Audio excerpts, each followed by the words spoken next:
sur la feuille. Si on n'a pas assez d'espace, on préfère travailler avec 0,5 cm. Mais comme il y a assez d'espace, on peut travailler avec 1 cm. Et là, 1 cm, c'est à part de là où je commence à tracer pour le arrêt. Donc, j'ai 2 barres. Chaque barre, ça fait 0,5. Après 2006, maintenant, c'est l'année 2017. En 2017, quelle est la croissance du PIB? 8,05. Donc 8, je compte là jusqu'à 8. Le niveau 8 est là. À part de là, donc, j'ai 8 et je dois tracer pour la croissance du PIB en 2008. Voilà la croissance du PIB en 2008. Et c'est 1 cm, 1,5 cm comme base. Alors, j'ai fini donc, je complète avec la légende. Voilà donc pour la croissance du PIB en 2008. C'est fini pour la croissance du PIB. Maintenant, on va pour le PIB en 2017. C'est 1333. 1333, 1200, 1400, donc 1300 là, 333. C'est un peu au-dessus. 1333. Voilà, ça progresse un peu. Voilà 1333. Et là, on complète. Pour la représentation du diagramme A, dans le stade posé. Voilà, on a fini avec 2017. On doit aller avec 2018. On a dit 1 cm intervalle. Je respecte le même intervalle qui est constant, 1 cm. Et à part de là, j'ai besoin de 0,5 cm pour chaque barre. En 2018, la croissance du PIB est de 6,6. Donc 6 est là. À part de là, on a 6. Donc 6 pour la croissance du PIB, 6 cm.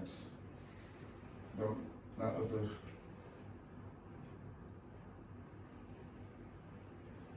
Voilà 6 pour la croissance du PIB.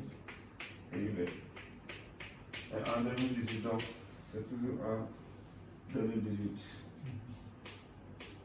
Alors, la croissance du PIB, c'est 6, c'est 6. Et maintenant, le PIB, c'est 1441. 1400. Là, on va sur l'axe. 1400 est là. C'est 1440. 1440 et quelques. Donc, oui, ça doit être à cette hauteur. On continue. Voilà. Et voilà donc pour la croissance pour le PIB global. Voilà le PIB global. 2018, après maintenant 2019. 2019, on laisse 1 cm intervalle. Et maintenant pour les deux bases. La croissance du PIB en 2019, c'est 5,29. 5 est là, 5,29, un peu au-dessus. Voilà, 5,19. On trace. Ça c'est 2018, 2019. Voilà, 5,19.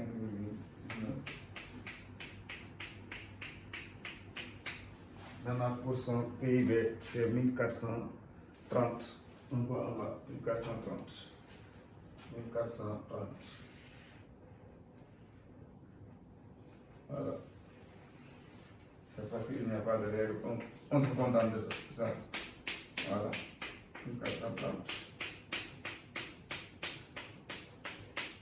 Et la dernière année, c'est 2020.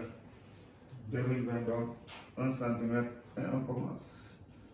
Là, les deux. 2020. Croissance du PIB, c'est 0,83. Le niveau 0 est là. 0,83. Ça ne fait même pas 1. Donc 0,5. 0,83.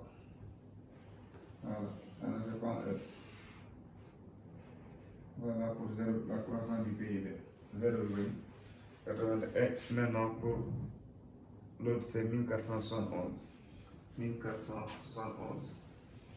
1471. Donc, ça continue. Ça dépasse un peu. Oui.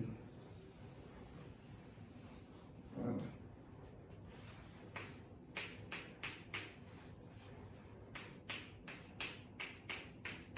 Voilà pour ce qui est du diagramme. Il s'agit d'un diagramme en barre. Mais lorsque les barres sont collées, on parle dans ce cas-là de diagramme à barre juxtaposé. Donc, le titre en bas du graphique, donc, comme titre, diagramme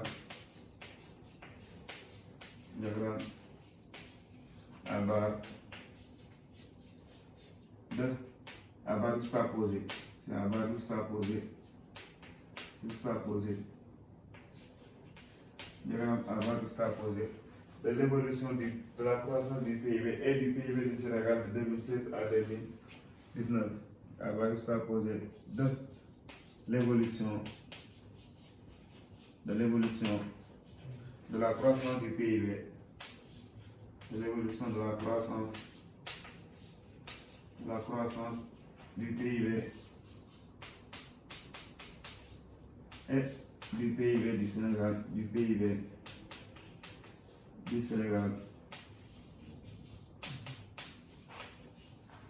de 2016 à 2020, de 2016 à 2020, de 2016 à 2020.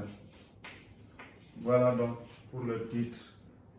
Tout à l'heure, j'ai dit avec la courbe d'évolution, on pouvait représenter ce graphique, mais avec une courbe d'évolution, parce qu'il s'agit d'une évolution.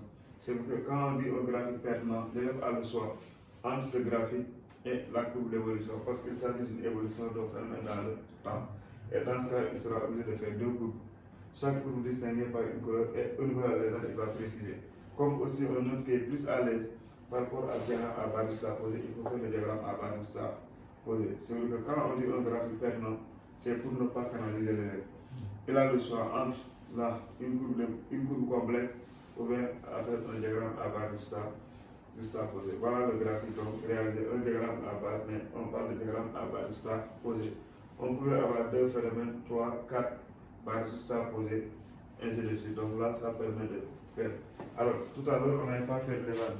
La légende, voilà la disposition à côté du graphique. Faites de sorte qu'il y ait de l'espace pour la légende, qui soit à bas de l'échelle et un peu à droite. Le titre en bas, donc, est là, les éléments du graphique. Sur chaque extrémité de chaque axe, qu'est-ce qu'on a par rapport à l'axe des ordonnances? Suffira de préciser les phénomènes qui sont au niveau de chaque axe. Là, le temps est donné en minutes. Là, on a un phénomène, là, il y a un autre phénomène. Et le titre, voilà les éléments du graphique. La légende à préciser, à mettre et le fait. C'est que l'ensemble de ces éléments sont notés et c'est tout cet ensemble qui forme le graphique. Alors, par rapport à l'analyse, donc quand on doit analyser ce graphique, donc pour analyser, ce sera la même démarche, on peut faire ça même oralement, les deux, et cela l'écrit. Alors, l'observation du diagramme à barre juxtaposée réalisée nous montre une inégalité des PIB par habitant et de la croissance du PIB du Sénégal de 2016 à 2020. Partout, on constate que les barres n'ont pas la même hauteur. Aussi bien pour le PIB par habitant et pour la croissance du PIB, il y a une inégalité. Avec le diagramme circulaire, on parlait d'une inégale répartition, mais ici, on parle d'une inégalité. Avec la courbe d'évolution, c'était une croissance, une différence de la croissance, de l'évolution, mais là, une inégalité entre les PIB par habitant et la croissance du PIB.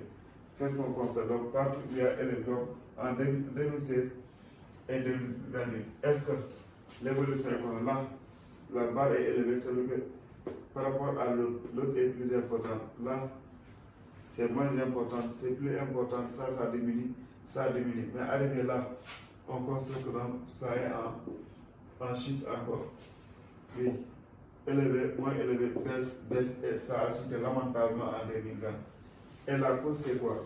Pourquoi l'économie du Sénégal est au ralenti? Parce qu'en 2019, on est dans une période électorale. Les gens n'ont pas le temps de travailler. Il y a beaucoup d'entreprises, les gens ne travaillent pas, ils sont en période électorale et il n'y a pas beaucoup d'investissements parce que les gens avaient peur d'investir.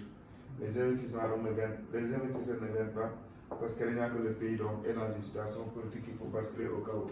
Donc forcément, ils vont arrêter. Une fois maintenant l'élection finie, maintenant les choses vont reprendre et l'activité économique continue.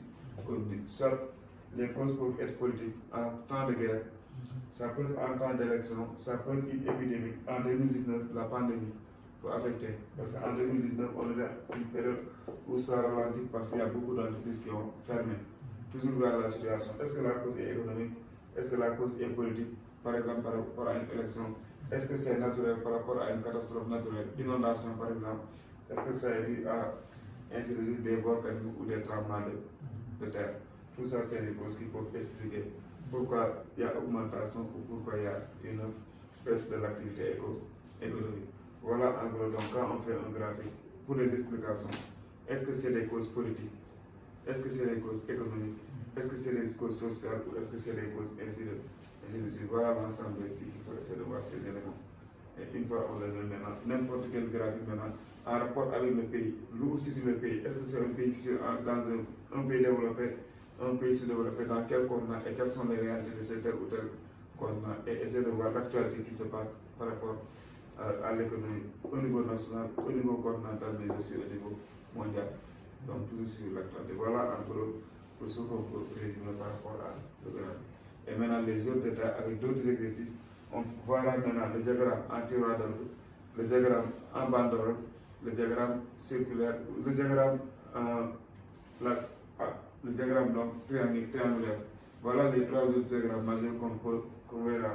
Diagramme en tiroir, diagramme en banderole et diagramme triangulaire. Donc ce sera maintenant dans d'autres exercices beaucoup plus approfondis avec maintenant des exercices, des textes et là sous forme d'exercices comme à l'examen. On fera donc avec la correction, Inch'Allah. Allez.